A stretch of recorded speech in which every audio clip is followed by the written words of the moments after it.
Hello everyone, कैसे हैं आप लोग। तो मैं आपसे पूछूं, अगर आप सीजीएल में सबसे ज़्यादा इम्पोर्टेंट क्या है, अगर आपने सिलेबस कंप्लीट कर लिया है, अगर आपने प्री क्वालिफाई कर रहे हो या फिर कर सकते हो, तो उससे इम्पोर्ट फिर उसके बाद इम्पोर्टेंट आता है कि भाई हम सीजीएल के मेंस के मॉक दें। मॉक में भी हमें एक एवरेज स्टूडेंट और एक टॉपर में अगर डिफरेंस देखें तो क्या डिफरेंस आता है। वो डिफरेंस आता है उसके मॉक एनालिसिस का। अगर एनालाइज हम अच्छी तरह से करें और जो मिस्टेक हमारी हो रही हैं उन्हें आगे वाले में ना रिपीट करें, तो हम एक बहुत ही अच्छी तरह से इम्प्रूवमेंट कर सकते हैं। तो इसी चीज़ को देखते हुए मैं एक सीरीज़ लॉन्च कर रहा हूँ। स्टार्ट करने वाले हैं यहाँ से हम HOME highlights of mock exam. इसमें हम ओलिव बोर्ड जो मॉक 1 है उसके जो इम्पोर्टेंट क्वेश्चन है चारों सेक्शन के, वो हम देखने वाले हैं। तो चलिए शुरू करते हैं। तो इसमें क्या क्या रहने वाला है, इसमें रहेगा मैथमेटिक्स, रीजनिंग, इंग्लिश और जनरल अवेयरनेस। तो शुरुआत करते हैं मैथ से। अगर आप ये टेस्ट सीरीज देखते हो तो आपको 110% कुछ ना कुछ फ़ायदा ज़रूर मिलेगा।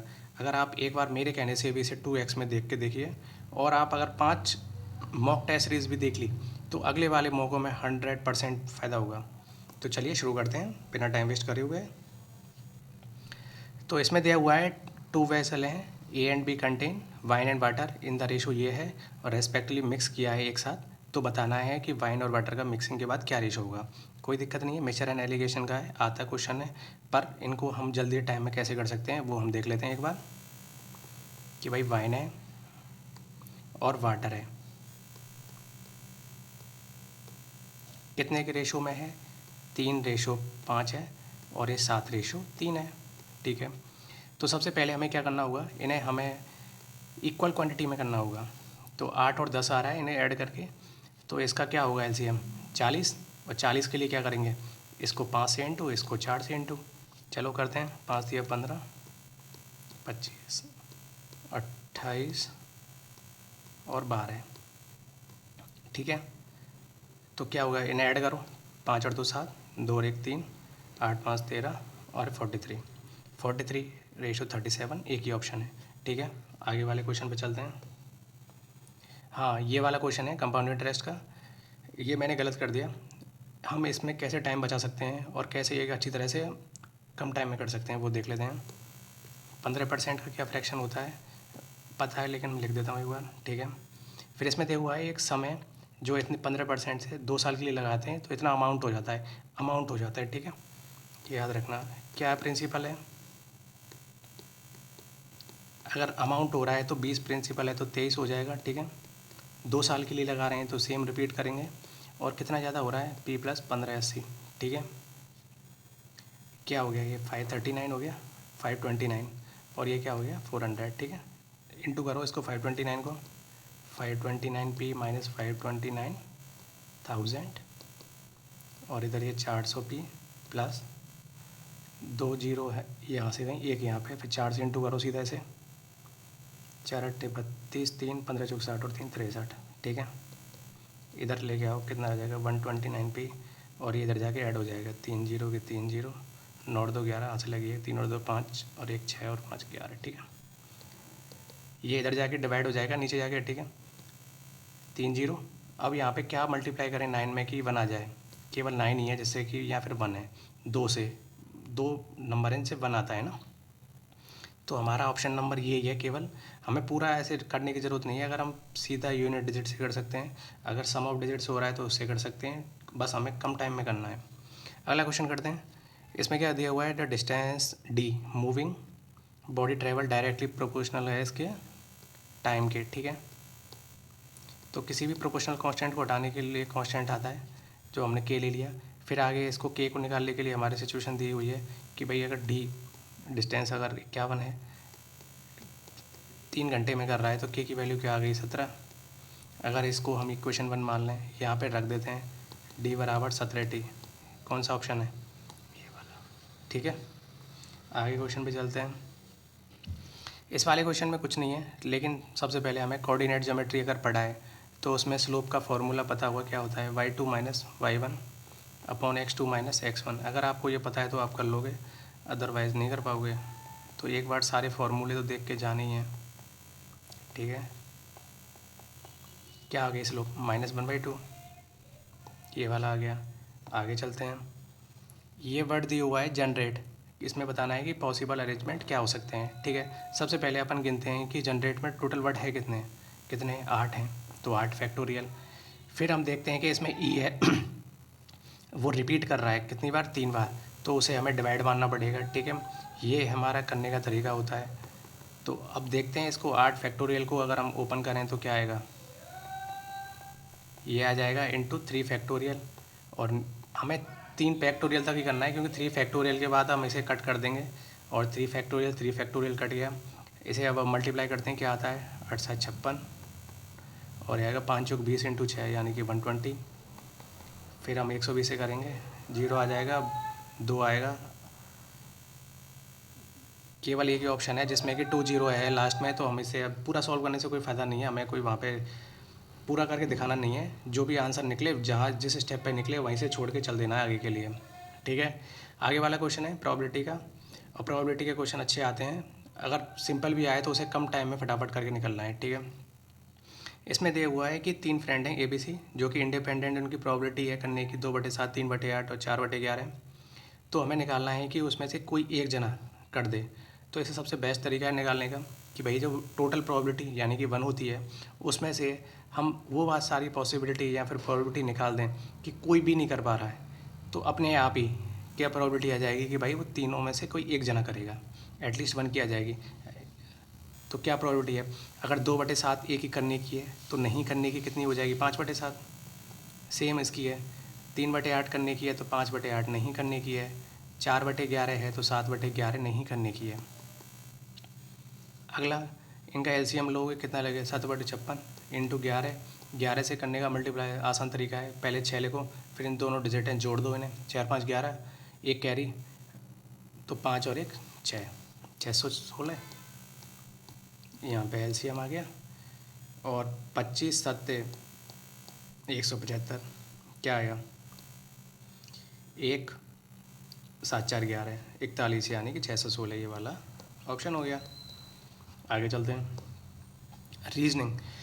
रीजनिंग में इम्पोर्टेंट क्या हो सकता है, रीजनिंग में हो सकता है कि भाई अजम्पशन वाले हैं, ये वाले क्वेश्चन हो, इंडिपेंडेंट कॉज इफेक्ट वाले आते हैं, ये वाले क्वेश्चन हैं। तो इनको हम ध्यान में दे सकते हैं कि भाई आएगा तो इसको हम कंसिडर करेंगे अगली बार से भी, है ना। और बाकी का जो रीजनिंग में नया पैटर्न आता है उसको भी साथ में लिख के चलेंगे कि एंड में अगर कुछ स्ट्राइक करे दिमाग में तो वो काम आ जाए हमारे। ठीक है, तो इसमें क्या है, this year the atmospheric condition such as climate change, ocean temperature, changes in jet stream and changes in the local landscape have been affected broadly due to heat radiation. इसमें बहुत सारी कंडीशन दी हुई हैं। फिर उसका इफेक्ट दिया हुआ है कि भाई 2024 में बहुत कम बारिश हुई है और ये हाईएस्ट सबसे कम है किसमें, 5 सालों में। तो साफ पता चल रहा है कि यहाँ पे भैया ये इसका ये कॉज है, ये इसका इफेक्ट है। तो ये वाला चीज़ है ना। आगे चलते हैं, आगे वाला है स्टेटमेंट और कोर्स ऑफ एक्शन का।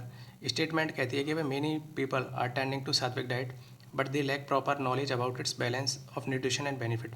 वो सीधा कह रहा है कि बहुत सारे लोग सात्विक डाइट पे जा रहे हैं लेकिन उन्हें नॉलेज नहीं है कि, और वो बैलेंस नहीं कर पा रहे हैं दोनों में कि भाई न्यूट्रिशन के फ़ायदा क्या है, और सात्विक डाइट ले तो रहे हैं केवल, है ना। तो क्या कर सकते हैं, जो न्यूट्रिनिस्ट हैं वो एनकरेज कर सकते हैं लोगों को, भाई सात्विक डाइट बैलेंस कैसे लेनी है।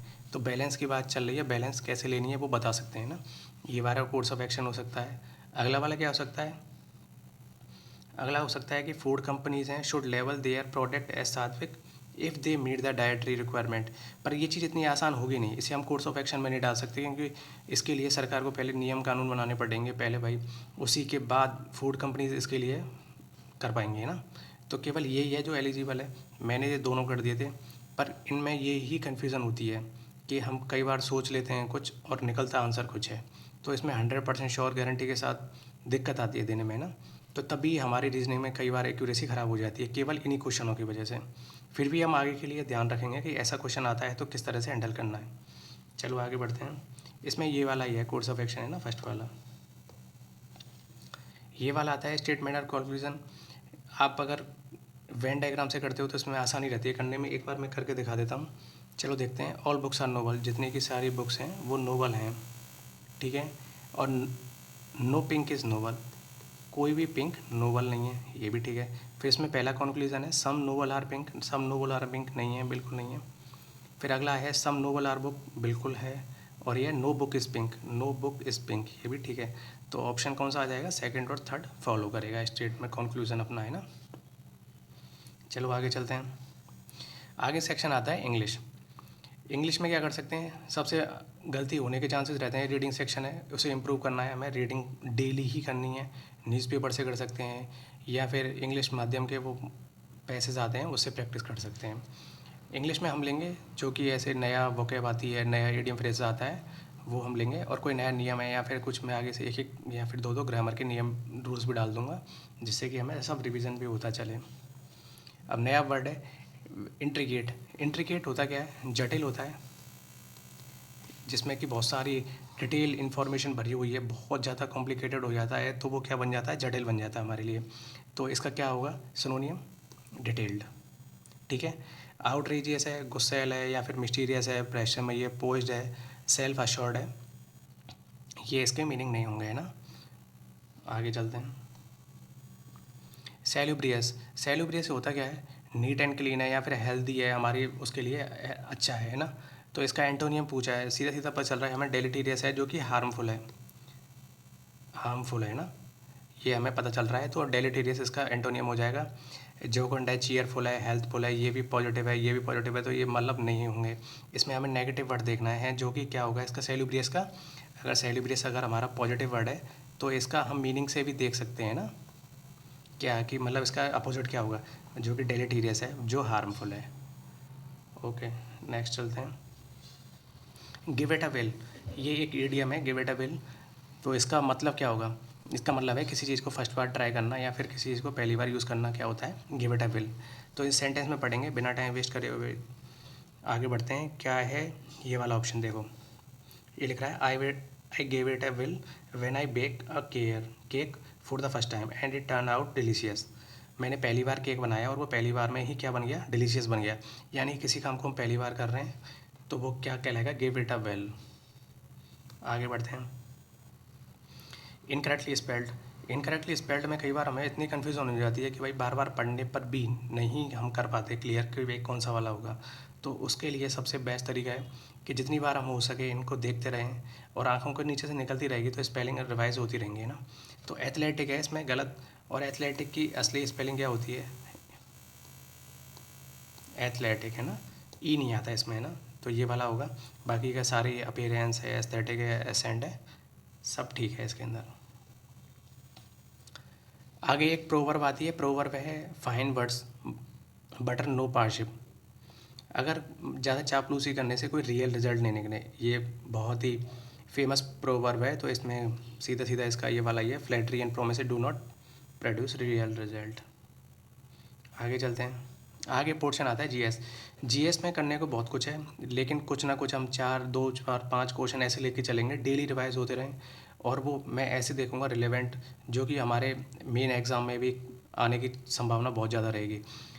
तो चलिए शुरू करते हैं जीएस। ये रहा, ये है सबसे पहले आता है कि भाई जितने भी महाजनपद हैं उनकी कैपिटल को आपको याद करना है। ये बहुत ही रिपीटेडली आस्क क्वेश्चन है। तो इसमें से सीधा सीधा पता चल रहा है गांधार है, उसकी क्वेश्चन भी ना होगी, क्या होती है, तक्षशिला होती है ना कैपिटल। बाकी का अंग है उसकी चंपा है, सुरसेन की मथुरा है, मगध की राजगृह है। तो ये वाली है। ये भी याद करना है, जो राजगृह बाद में पलट के क्या कर दी थी उन्होंने, पाटलिपुत्र हो गई थी। चलो, और जितने भी हमारे कितने थे, 16 महाजनपद थे, इनकी याद कर लेना सारी की सारी, और बाकी का मैं आगे करा दूंगा। अगला क्वेश्चन आता है एनएचआरसी। एनएचआरसी क्या है, नेशनल ह्यूमन राइट कमीशन। ये क्या है, ये ह्यूमन राइट कमीशन है जो कि फॉर्म हुआ था 12 अक्टूबर 1993 को। जो प्रेजेंट में इसके कौन है चेयरपर्सन, वो है जस्टिस वी रामा सुब्रमण्यम। इसका कंपोजिशन आ जाता है कि भाई टोटल कितने मेंबर होते हैं, इसमें 5 मेंबर होते हैं। जो चेयरपर्सन होता है वो retired chief justice of India होता है। अब बाकी के याद कर लेना, इतना इंपॉर्टेंट है नहीं, पर हाँ ये तो याद करना कि भाई 5 होते हैं और एक कब फॉर्म हुआ था, ये आता है। और सबसे ज़्यादा इम्पोर्टेंट जो कि मतलब क्वेश्चन आज इकोनॉमिक्स में से है, वो है बजट। बजट क्या है इसको देखते हैं एक बार। सबसे पहले देखते हैं बजट कहाँ पर है। ये आर्टिकल 112 में दिया हुआ है, और क्या लिखा हुआ है वहाँ पे, एनुअल फाइनेंशियल स्टेटमेंट के रूप में लिखा हुआ है। बजट शब्द है नहीं हमारे उसमें कॉन्स्टिट्यूशन में। Annual final statement. बजट दो में डिवाइडेड है, रेवेन्यू एक्सपेंडिचर, यानी कि जो गवर्नमेंट खर्च करती है एक रेवेन्यू से एक एक्सपेंडिचर। कैसे करती है? रेवेन्यू क्या होगा? जो फ्रीक्वेंटली है, जो ज़्यादा होते हैं खर्चे, वो फ्रीक्वेंटली है। एक्सपेंडिचर करती है बजट में, ये क्या है? ये असेट फॉर्म करती है सरकार कि भाई यहाँ से पैसे खर्च करेगी लेकिन यहाँ पे वापस भी आएंगे। रेवेन्यू को दो तरह का है, एक रिसिप्ट है, एक एक्सपेंडिचर है। रिसिप्ट में क्या होगा? टैक्स और नॉन टैक्स। और टैक्स को अपने को पता ही है, डायरेक्ट और इनडायरेक्ट टैक्स है। नॉन टैक्स क्या होंगे कि भाई देखो, टोल है, फाइन है, इंटरेस्ट है, ये टैक्स नहीं है लेकिन तुम यूज़ कर रहे हो, तुम्हें देना पड़ेगा। रेवेन्यू में एक्सपेंडिचर क्या है कि सरकार कहाँ पे खर्च कर रही है रेवेन्यू में? फ्रीक्वेंटली वो कर रही है सैलरी में, पेंशन में, इंटरेस्ट है, ग्रांट है, यहाँ पे सरकार पैसा खर्च करना पड़ता है। एक्सपेंडिचर की बात करें, कहाँ पे है? रिसिप्ट में है, ऐसे लोन लिया है तो सरकार को पैसा वापस करना पड़ेगा। डिसइन्वेस्टमेंट है, यहाँ पे कि सरकार मतलब कर रही है फिर उसके पास पैसा आएगा। एक्सपेंडिचर कहाँ पे कर रही है? एक्सपेंडिचर कर रही है लोन देना। सरकार ने लोन दे दिया पर उसको फ़ायदा है, फ़ायदा ये है कि उसको इंटरेस्ट आएगा इस चीज़ में, है ना। और डेवलपमेंट करती है तो डेवलपमेंट में अगर रोड बना रही है, वो कर रही है, तो वहाँ से वो टोल भी लेगी, तो यहाँ पे एक्सपेंडिचर में भी फ़ायदा है। ठीक है ना। ये बजट है, इंपॉर्टेंट है, एक बार और देख लेना, ये आता है। और इन्हें याद कर लेना कि भाई टोल है किस में आता है, कि भाई रेवेन्यू रिसिप्ट के अंदर आता है, ऐसे करके। अगले पे चलते हैं। अगला है क्वेश्चन बायोलॉजी से, प्रोकैरियोटिक और यूकैरियोटिक। प्रोकैरियोटिक क्या होता है और यूकैरियोटिक क्या होता है, इसके डिफरेंशिएट कर लेते हैं। अगले में हम इसका वो भी देख लेंगे एग्जाम्पल क्या क्या है, और अगला मौका आएगा उससे पहले हम इसके बारे में पूरा क्लियर कर देंगे। ये मेरा पहला वीडियो है, अगर आपको पसंद आता है तो इसे चैनल को सब्सक्राइब करें, लाइक करें, और कोई भी दिक्कत आती है तो या फिर कुछ इंप्रूवमेंट की ज़रूरत है तो आप कमेंट में ज़रूर बताएं। तो इसके देखते हैं कि भाई प्रोकैरियोटिक और यूकैरियोटिक होता क्या है। प्रोकैरियोटिक क्या होता है? जो कि प्रो है, कि भाई सब चीज़ में बेस्ट है, चाहे हो नहीं लेकिन अपने आप को प्रो लोग होते हैं ना, वो बेस्ट मानते हैं। देखो क्या है, साइज़ छोटा है, सेंट्रियोल एब्सेंट है, न्यूक्लियस एब्सेंट है, स्मॉल राइबोसोम है। इसका अपोजिट क्या होता है? यूकैरियोटिक है। जैसे कि इसमें साइज़ छोटा है तो इसमें साइज़ बड़ा है, इसमें एब्सेंट है सेंट्रियोल तो इसमें क्या है, इसमें ये प्रेजेंट है। इसमें न्यूक्लियस एब्सेंट है, इसमें क्या है, प्रेजेंट है न्यूक्लियस। तो ये इसका अपोजिट है। ऐसे माइटोकॉन्ड्रिया है, प्रोकैरियोटिक में एब्सेंट रहता है, माइटोकॉन्ड्रिया यूकैरियोटिक में प्रेजेंट रहता है। ये वाला डिफरेंस है। चलो आगे चलते हैं। आज के लिए इतना ही था।